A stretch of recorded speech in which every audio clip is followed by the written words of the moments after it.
Ассаламу алейкум, урматтуу кыргызстандыктар, урматтуу мусулмандар. Бүгүн биз мына устаздар менен Кыргызстанда Мариям деген тоок сатылат. Мариям деген тоок бир топ жылдан бери ошол Кыргызстандын мусулмандарына адал тоок жеткиргенге аракет кылып, менет кылып келатат.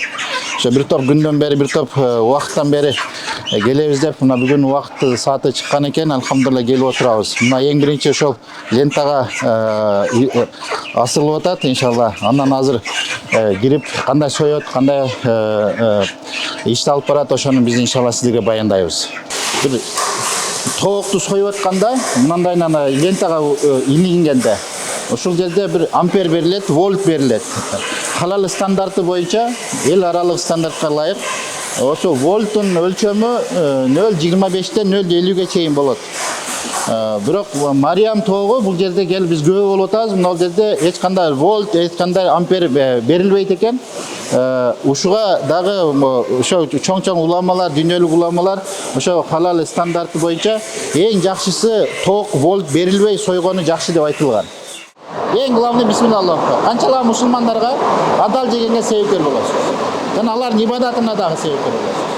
Ошо машалла Аллах кабыл кылсын. Анан ар бир немеге бисмиллах акбар деп соёсузбу? Ар бирине. Жана өз үнүңүздү өзүңүзгө угуза тургандай кылып бисмиллах акбар. Ичиңизден айтпайсыз.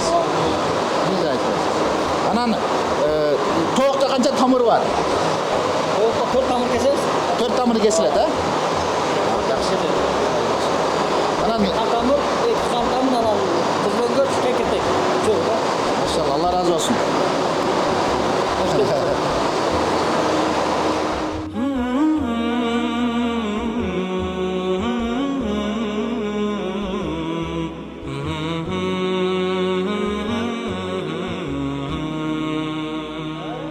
Дагы бир жолу айтып кетейли, Кыргызстанда Мариям деген тоок сатылат.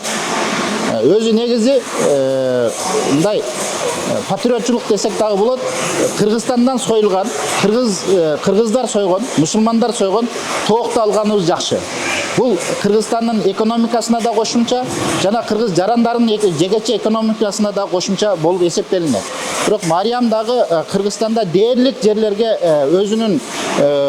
өзүнүн кызматын өтөп келе жатат, жана дээрлик жерлерде, дээрлик магазиндерде сатылып келет. Мына ушул жерден ала турган болсок, Мариямдан ала турган болсок, Кыргызстандан союлган тоокторду ала турган болсок жакшы.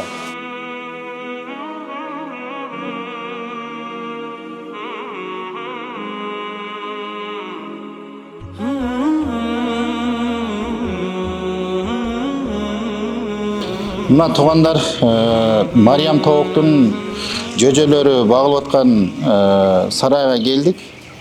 Бул жерде айта турган нерсе өзү негизи мусулман адамга жаныбар тоокту, же уйду, же койду, атты жана башка жаныбарларды арам нерсе менен тоюп берип, корм берип бакса болбойт.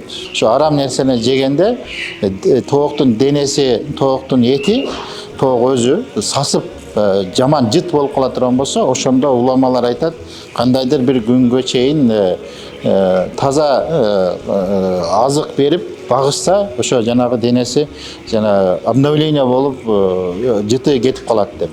Ошол өкүм айтылган фатвада. Ошондуктан азыр мына биз күбө болуп отурабыз. Бул жерде берип аткан азыгы да арам нерсе кошулбайт экен. Азыр биз иншалла составын дагы айтабыз, көрөбүз. Бул ээсинин айтканы менен бул жерде корумда эме адал нерсе гана ошол болот экен деп.